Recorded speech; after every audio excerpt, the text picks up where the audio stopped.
When I took this job and talked to President Trump about how to do it, my first recommendation was he not do it because it's not the phone call that parents, family members are looking forward to. It's nice to do, in my opinion, in any event. He asked me about previous presidents, and I said I can tell you that President Obama, who was my commander-in-chief when I was on active duty, did not call my family. That was not a criticism. That was just to simply say, I don't believe President Obama called. That's not a negative thing. I don't believe President Bush called in all cases. I don't believe any president, particularly when the casualty rates are very, very high, that presidents call. But I believe they all write. That's former Marine General, now Chief of Staff at the White House, John Kelly, defending President Trump's phone call to the widow of a fallen soldier. General Kelly lost his own son in combat. Trump is also lashing out at the media and a Democratic lawmaker who said he was disrespectful in the call. Quoting the president's tweet, "The fake news is going crazy with wacky Congresswoman Wilson, who was secretly on a very personal call and gave a total lie on content." Let's bring in our guests. Ben Kissel is a radio talk show host and political commentator. Beverly Hallberg is the president of District Media Group and a Heritage Foundation fellow. Ben, I don't know, how did we get here where we are taking phone calls from the president to those who were killed in combat, the families of those who were killed in combat, and turning them into a political issue? I got to say, it's a personal pet peeve of mine when people are used as political props post-mortem. It's unfortunate what's happening here to the memory of these fallen soldiers who no doubt gave their lives defending this country and our freedom.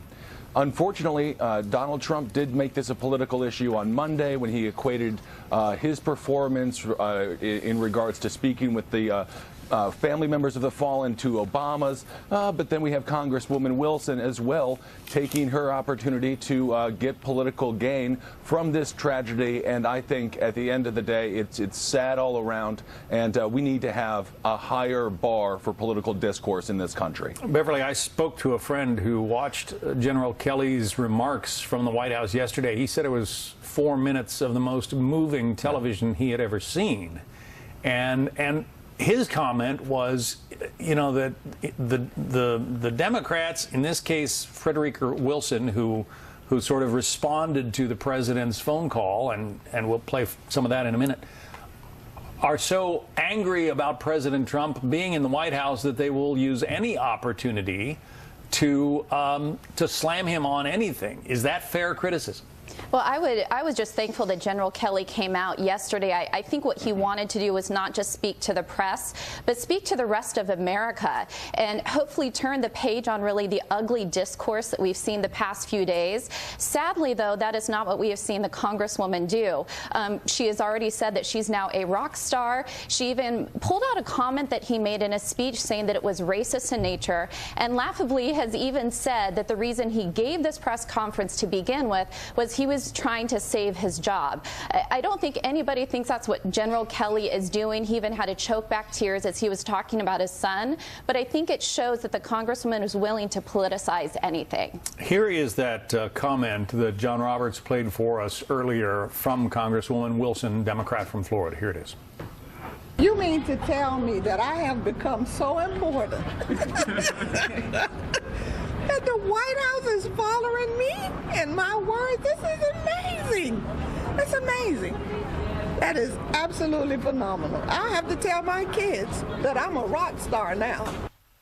I wonder if the grieving family has heard those words and how they feel about that. Ben, any thoughts? Well, again, it's just unfortunate that people see these tragedies as opportunities, because we really should not lose sight of the family members of the fallen and the ultimate sacrifice that these individuals made. And I do think that it is a situation now in this kind of world that we live in with social media, this sort of reality show world that we're in, where people lose sight of humanity in chasing of celebrity. And I think that that's exactly what we're seeing here. And again, it's just extremely sad. I'm glad, Beverly, that, I'm not the president and I have to make those calls, or, am presented, I guess, with the option of making those calls. Nobody, anytime somebody dies for any reason, it's hard to speak to those left behind. I can't imagine, and this is why not only President Trump but past presidents have said that this was always the hardest part of their job. And I would say, first of all, I would say when it comes to Donald Trump, I don't think he's always the most graceful with his words. But to make any type of accusation that this had ill will when he was calling the family, sure, maybe he should have said it better. We don't know exactly what was said. But to think that it wasn't a measure of good faith in trying to ease the comfort or ease the grief, trying to comfort the family, I think is ridiculous. Yeah. Some agreement there from both of you. We're going to have to leave the discussion there, and let's hope we can end this arguing over combat deaths. Yes. It is pretty appalling. Beverly Hallberg, Ben Kissel, thank you both. Good discussion. You.